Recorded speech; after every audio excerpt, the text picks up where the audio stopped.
Welcome, everyone, to the Building Bilingual Families podcast, where we help families learn a second language and use it at home, in their communities, and abroad. I'm here today with Elisabeth Alvarado, who is an amazing blogger with a ton of resources to help families learn Spanish together. Welcome, Elisabeth. Thank you so much. I'm so excited to be here.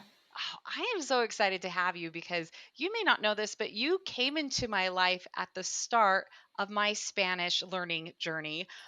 Your amazing blog, Spanish Mama, is one that I checked out early on to find some great resources because the first time that I tried learning Spanish, I was all on my own. Like the interwebs and everything that we have today did not exist 15 years ago. So thank you for being a trailblazer and having so many great resources. Oh, I'm glad to hear that. That's fun to hear. Yeah, well, I would love to just find out a little bit more about you. Where do you live now? Where are you from? And why are you learning Spanish with your kids? Yeah. So I am from North Carolina, very close to you, actually, Yes, we which is a realized funny that we coincidence. lived in the same close place before. Yeah. So I grew up in North Carolina. Nobody in my family speaks Spanish. That wasn't part of my childhood really. I was always interested in other countries, and we were encouraged to learn about other places. And as a teen, I traveled to Mexico once or twice. But my best friend had studied languages, and so she also was kind of a bridge to help me get interested in Spanish. But I never dreamed that I would be here living where I am. I live in the jungle region of Peru with my Peruvian husband Oh, and our three kids. I So love did not Peruvian expect that. food, but Peruvian husbands sound great too. Yeah, yeah. So It's a good way to learn Spanish too. there has to be an interesting story that comes along with this then. How did you Yeah, meet him? How did you plant yourself in Peru? I'd love to hear more. yeah. Well, it's kind of funny because that's part of what I blog about, and a lot of my followers are in the same situation. So I think there are a lot of us that did the same thing I did. We studied in college. I didn't actually. I wasn't fluent. I didn't really speak Spanish when I went to Peru, but I just decided with my friend to go travel to Peru and teach English after we graduated college. And I think a lot of people have that same story, like more and more. Um, so I went without speaking Spanish, without many plans, and my 4 or 5 month plan turned into a year. And then I came back to teach English for another year and learn Spanish and met my husband. Wow. Wow. Yeah. I love that. So you were in your early 20 somethings. Hmm. Your friend dragged you down to Peru. You didn't speak a lot of the language.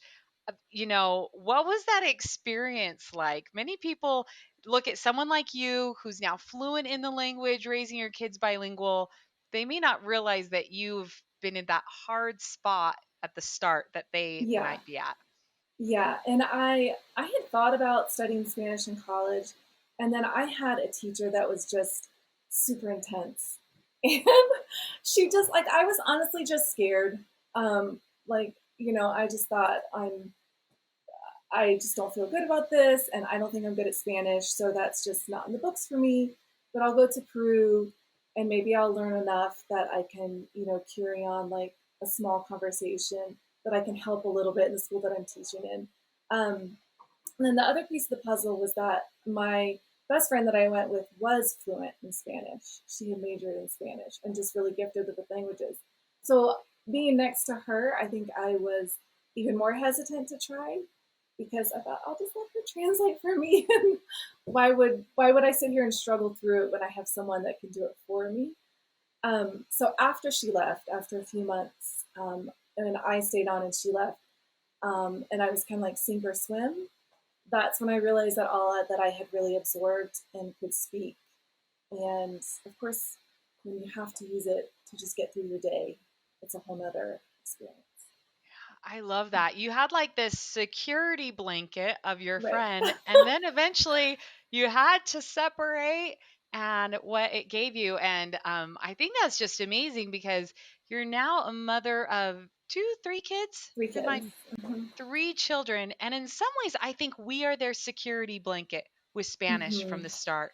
We are that person who's giving them all this input in those moments where they're with native speakers and they may not feel Mm-hmm. confident to speak. We may be translating for them. But eventually, what happens is they don't have us. And it's amazing how they take flight, right? Yeah.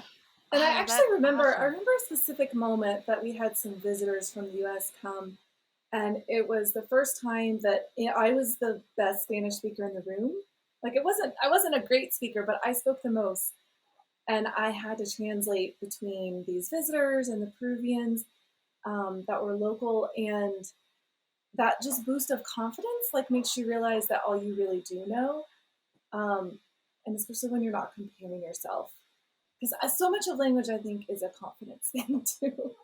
Absolutely. Absolutely. It's one way in which kids actually have the upper hand to us, right? Mm-hmm. Like they've been making mistakes through their whole childhood. They're used to making mistakes. Mm-hmm. And so to say something incorrectly isn't a big deal to them. But for Right. adults, we've built up the spear, these Right. like walls. And sometimes, like you, we may have even had a bad experience in a high school Spanish class or a situation that made us think, I'm just not cut out for Mm-hmm. languages, right? Yeah. So, wow. What if you could be speaking Spanish with your kids every day?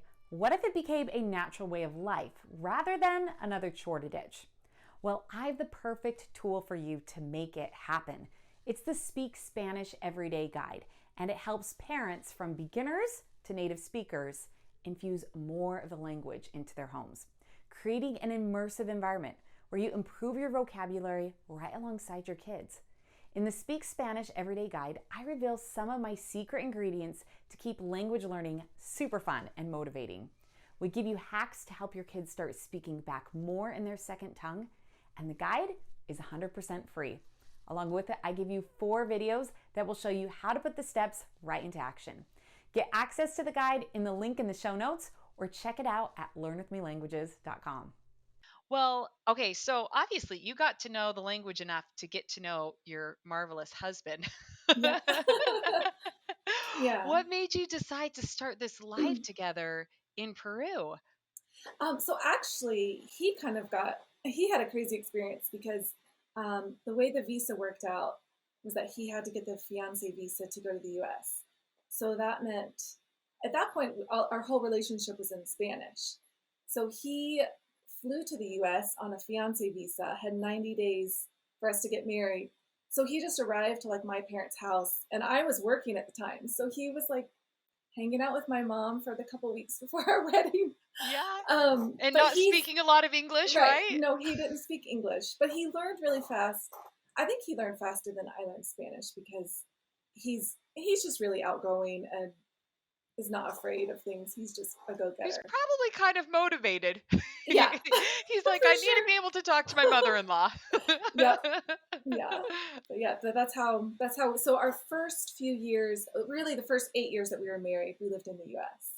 Okay. Um, and kind of pictured that's where we would be. Yeah. So why the leap to Peru? And does it have anything to do with you wanting to give your kids the second language? So I am a teacher. I studied elementary ed. Although I've taught English. I taught English in Peru. Came back and taught elementary grades, and then I was a Spanish teacher. Really from like pre-K to high school. I've just kind of done a little bit of everything. And then I started my blog Spanish Mama, and oh man, how many years ago was that? My son's almost 9. I think 7 years ago, about 7 years ago. So once it started to take off, um, I had the flexibility to either keep teaching or kind of move towards blogging. And that, of course, we can live anywhere with that, which is really convenient. So we thought, well, let's just move to Peru just for a year or two, just for a year or two. Our kids can, really get to know their cousins and their aunts and their grandmas, and they can experience the culture, beef up their Spanish, and then we'll come back. And here we are 4 years later. We built a house here, and I've kind of made our life here. Um, but it definitely our kids, obviously we really miss our family there. Um, but the chance for them to be just immersed in Spanish is really a gift. Absolutely. And, I think a lot of families are finding that, after COVID, so many positions Right. and work can allow you to relocate. Maybe it's for a few months, maybe for a year or two, maybe Mhm. like you, they fall in love with it and, decide to settle there. Tell me, I'd love to hear about your experience as a non-native Spanish speaker Mm. living in a Spanish speaking country, the challenges that you've experienced, what bilingualism in your family looks like. I think that would be fascinating. Yeah. So we live in a small town. So I think that has made my experience, as opposed to like a lot of people from the US who live in Peru, live in Lima or a bigger city. So I think that the slower pace here, there's a little more, I think people just tend to be kind of patient and kind. It's kind of like a small town atmosphere, has really helped me. I am somewhat of an introvert, kind of. And so I do think I think it makes you tired. Like you're just this extra layer of energy and the small talk, and then you're always, of course, coming across words, that technical words or some herb or food that I didn't know about when I go to the market. Um, and so I do feel like I lean on my husband a lot, uh, just for managing, like going to the bank, insurance, um, buying things. I tend to just get stressed out. I can do it. I can do it. But I do think we have to recognize, and this is for our kids too, if your kids are learning, just to recognize like your brain is doing extra work on top, even if you're fairly fluent. Um, I feel like hanging out with friends and talking with friends is fine. But when it comes to making phone calls, doing kind of like transaction things, that can be tiring. Oh, absolutely, my friend. I very much feel you because the way that I learned Spanish was by teaching my kids alongside me, but also Mm, connecting with my amigas here, my native Spanish speaking friends. And it's a whole nother story to converse back and forth with them than to have to do emails and videos and things for yeah. my program that we run, Learn With Me Languages. Um, that you need that different type of level of professionalism, I Uh guess, huh. or vocabulary. And so I'm so glad that you just shared that even as someone who's lived in another country, speaks well, there's moments of challenge, and Hmm. that's okay. It's Hmm. a part of the growth process. So if someone's feeling challenged earlier on, it's Yeah. school's never out for the pros, right? Yeah, yeah. I think that there's just always another layer of your out of your context, and that can bring a lot of growth.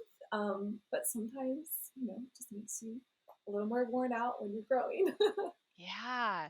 So at home, do you speak a mix of Spanish and English, or are there certain times that you speak Spanish and English? Yeah, I would love to tell you that we have this amazing system and it just works perfectly. Um, but we we kind of have a big mix here, and part of that is, obviously COVID kind of came along, and I think a lot of us kind of had some kind of routine. We had not much, and it just kind of threw that out the window because our basic kind of family plan was, if we live in the US, we speak Spanish at home. If we live in Peru, we speak English at home, which was something I was super excited about because I thought, oh, like my kids are going to get all this Spanish input and I can just speak my native English and it's going to be great. And then, of course, classes are out, school is virtual, input is weird, interaction, social stuff is all thrown off. So, um, honestly, we are not very good about having like a set time for this or that. And we kind of have people flowing in and out of the house that speak different languages. So I think my main goal, I know a lot of families have, like mom speaks this, dad speaks this, or during this day or that day. But I think the thing that's always in the back of my head is just, let's just try to keep it 50 and 50. If I notice that one of the kids, like their Spanish is falling behind a little bit, then I just switch to speaking more Spanish with them. And I'm not really great at following like really structured things, so I tend to just be organic and just try to pay attention to where the balance is going and go with that. I love that. I love that you shared that because oftentimes I think parents, particularly mothers, think, oh, this needs to look a certain way in our house to work, right? But we Yeah, each have different parenting styles. There isn't one specific right parenting style to implement language learning at home, and it can be really organic. We don't speak 100% Spanish at home. We speak a lot of just a mix, and a lot of it is based upon the vocabulary in which I yeah. know and can give Hmm. to them. And surprisingly, my husband, who's very fluent in Spanish, I actually think I teach the kids more than he does. I'm always like, well, Yeah, how do you say that in Spanish, honey? Like, you know it. right. Like, just say it. But I've always had a higher level of intentionality learning alongside them Yeah. that Well, way. and I feel like too, like because my husband, he's always like, well, I don't want to lose my English, so he wants me to speak English to him. So sometimes I feel like, oh my goodness, like I'm speaking Spanish to the kids, he's speaking English to them, and I'm like, we need to we need to be more organized. But I'm that Una mom mezcla. who, Una yeah, mezcla. I'm that mom who like cannot keep a chore chart going for like more than like 2 days. So you know, Oh, I think that's awesome. That is so awesome. Now, you mentioned, kids with specific needs. Some pick it up better than hmm others. What have you found? What have you discovered as you're working with your different kids? Are there some that are more responsive to one thing? How are they unique? I'd love to hear more. yeah, yeah. So as I think about questions like that, I'm always a little bit hesitant to give advice because my kids still really are young, um, almost 9, almost 7, so they're getting there. But for example, on my blog, when I wanted to find out more about how different families were handling things, I was looking for families with older kids. Like, please tell us, looking back, what happened and what was it like. You also participated in that series where I was interviewing a bunch of different families.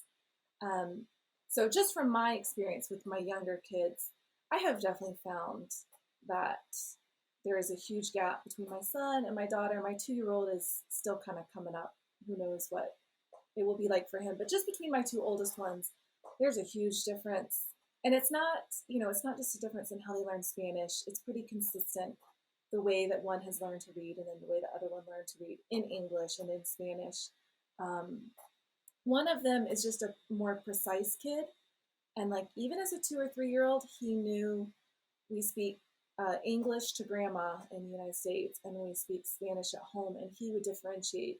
And then my daughter, like, even after we moved to Peru, she would just start speaking English to people, and she just didn't have such a kind of precise way that she looked at the world, I think. So she's got a lot of like confidence, and she's kind of my free flowing, creative kid. Um, but her language skills have looked really different from my son's, who tends to just do everything kind of by the book and correct. Yeah, yeah. So, That's fascinating. And so you kind of have to like adapt according to that child, right? yes, I have five kids, ages 16 right. down to 4 years old. And each does have a different personality and Mm-hmm. different motivators as well, right? Mm-hmm. Some kids just really like the affirmation. My son just loves it when I just gush on him when he, uses Spanish. And then there's another child who it needs to be a competition, right? It needs to be Mm-hmm. some sort of like we're doing a chart or we're doing a game Right. with it. Yeah. And I have another, one of my twins just she just oozes it all the time. Mm. I'm so proud of all of them in the unique way that they've picked it up. But I think one thing that you shared with me before, and I'd love to hear more about this, is what's the ultimate goal for you? Obviously, you're living in another country. Do you want your kids to become 100% bilingual? You have a native Spanish speaking parent and a native English speaking Mm-hmm. parent. What's your expectations and goals for your Yeah. future? So I always try to differentiate between a goal, which is something that you can control, and like a hope. Because even back when I taught Spanish to like high school students, I had to kind of realize like I can't control how much they're speaking. I can't control everything. All I can control is kind of what I'm giving to them. So my hope for my kids is absolutely like that they feel 100% comfortable in Spanish, that they can do anything that they want to do in Spanish and English.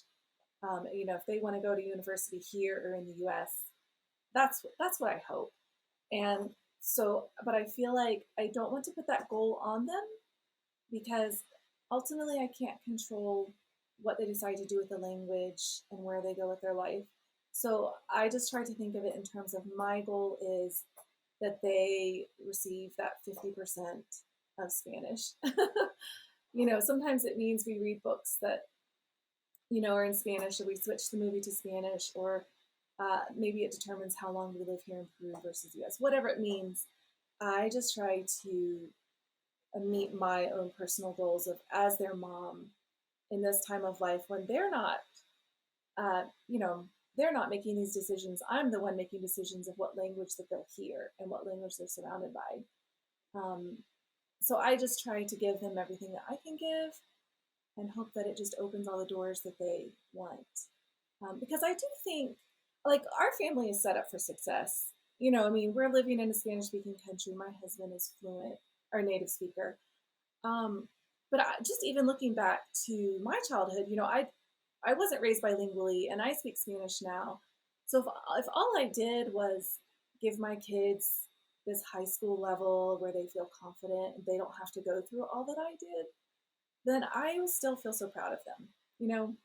I don't think that being exactly having a exact balance has to be the only goal that families can have, if that makes sense.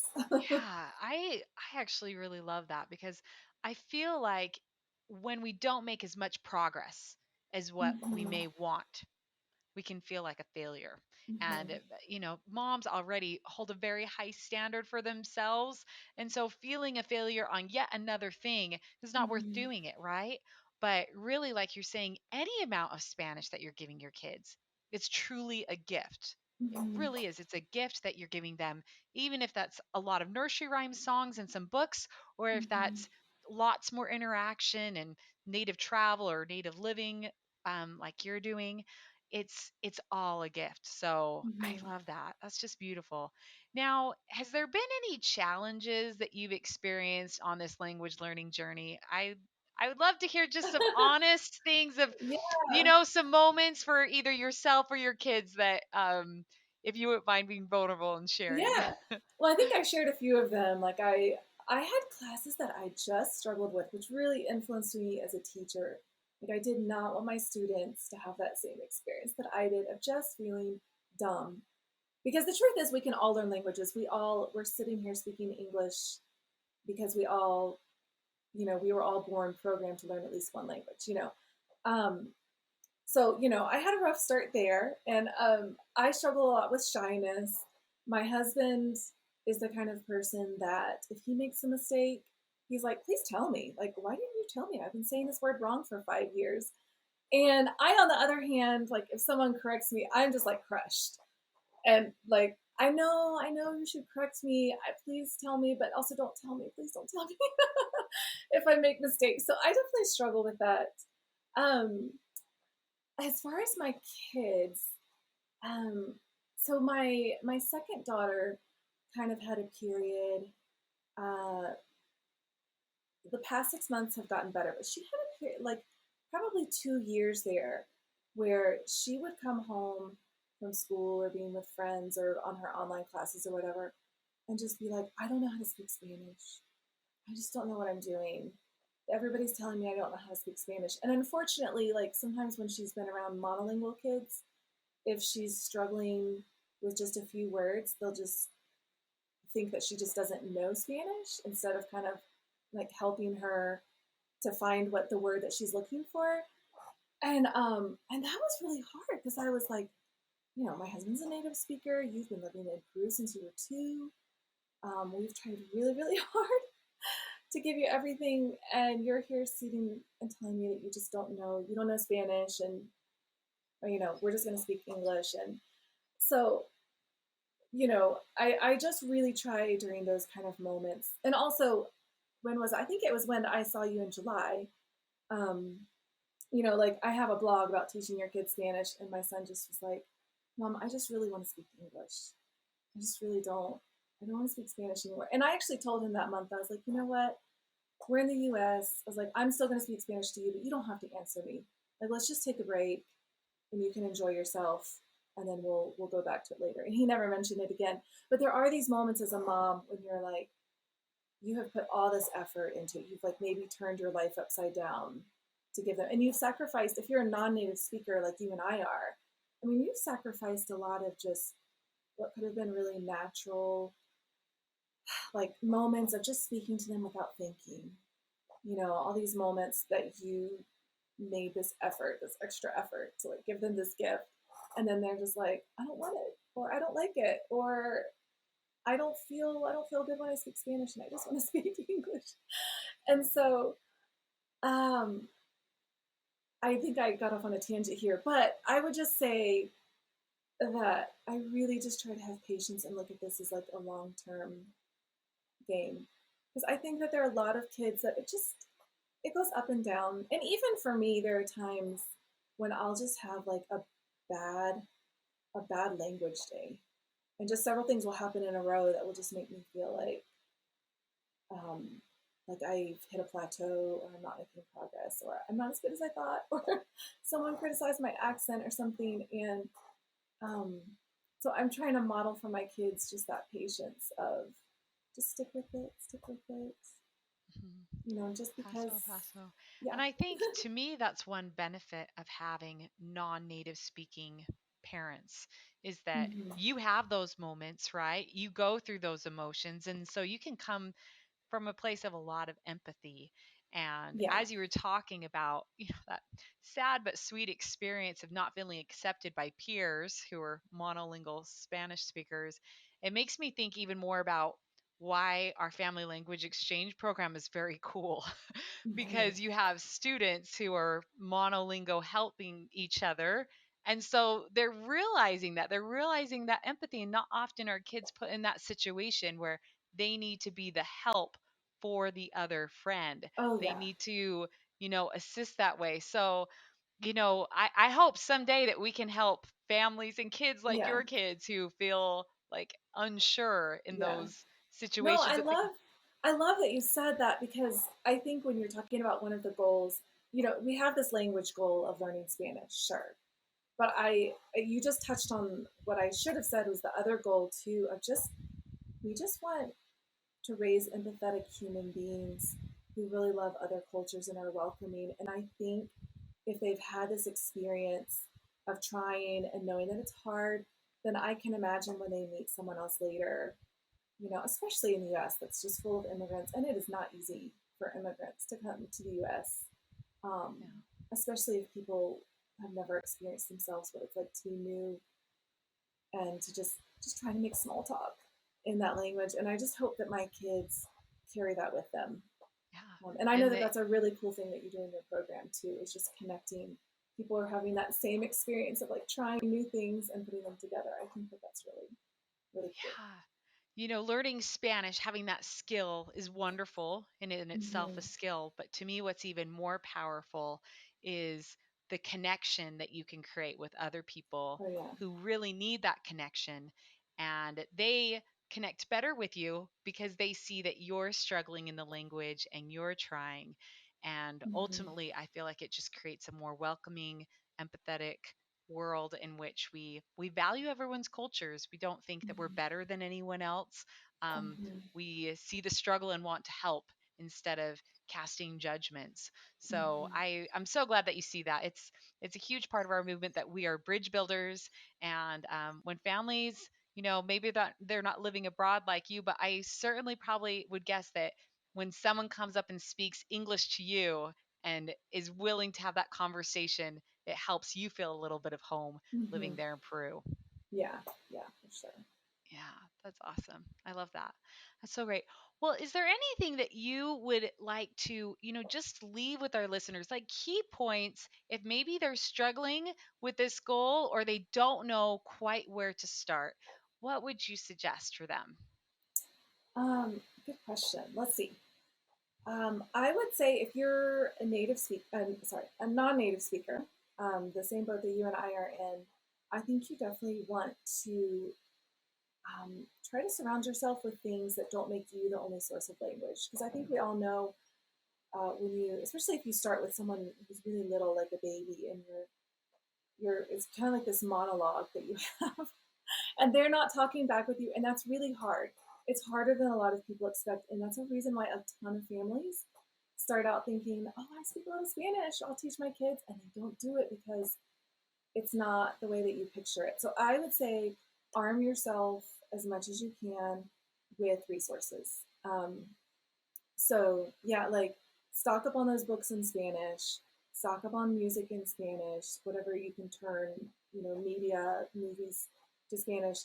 Because I really enjoy sitting down like with books that are in Spanish with my kids because sometimes it's more complex language than I'm used to using a poetic language, and it kind of gives you that break. Like you're giving Spanish to them, but you're not having to think so hard. It's just sharing this resource together. If you've got these things, your chance of burnout is lower. Yeah, it really is. And reading is just a very simple, easy win, right? Mm-hmm. And whether you pronounce it right or wrong, it doesn't matter, right? It will just improve over time. And Mm-hmm. so just get some books from the library to get Mm-hmm. started. That's awesome. And like you said, you don't have to bear all on your own. You can meet other people who can Mm-hmm. help be that source, or there's resources online and programs like the Family Language Yeah. Exchange and many others that you share in your blog. So I think that's great. Now, where can people find everything that you have? I know you have great curriculum, you have just a ton of inspiration for families. Where can they go to see you? Yeah, well, my blog is geared towards teachers and parents, and then people looking for information about Spanish in general. So if you get overwhelmed going to my site, if you go to my resources page, I have everything pretty organized. So I've got recommendations for music, books, podcasts, apps, things like that. And I also have a page that's just freebies. So if you just want some fun things to do with your kids, I've got that as well. And if parents are kind of wanting a place to start, I don't know if there's somewhere to link this or you can search on my site, but I have a 10-day email challenge that just kind of guides you through. It has a bunch of free downloads with book lists that you can take to the library, a list of podcasts, and kind of some of my favorite resources. And it's kind of like a Kickstarter for people who are like, okay, it's a really big, there's tons of websites out there, there's tons of information, which is great. But I try to kind of be that bridge between all that information out there and then parents who are like, just just give me something to start Focus actionable steps, what you can do today. I with. Right. love that. And your freebies are awesome. I've been on your list forever and you Oh, share good. a lot of great, valuable things. So definitely check out SpanishMama.com. I know you also have a Teachers Pay Teachers store. So that's Mm-hmm. awesome too. Well, Elisabeth, this has been incredible. Thank you so very much. I know I'm walking away from this conversation so inspired. You make me want to move to Latin America. My husband may not be Peruvian, but I will still Yeah. keep him and drag him along. Yeah. Well, you're welcome to visit too. We would love to have you. But thank you so much for having me. Like it's funny how much we have in common, and I'm so glad that we connected. Thank you so much, my friends, for joining us on the Building Bilingual Families podcast. If you like what you heard, don't forget to subscribe. I produce videos every week, including this podcast. You don't want to miss out on an episode. And if you'd like to check out our Family Language Exchange program, enrollment's going to be opening soon, but there are a limited number of spots. Apply at familylanguageexchange.com. We want your family to start speaking Spanish more and building bridges. That's familylanguageexchange.com, or check out the links in the show notes.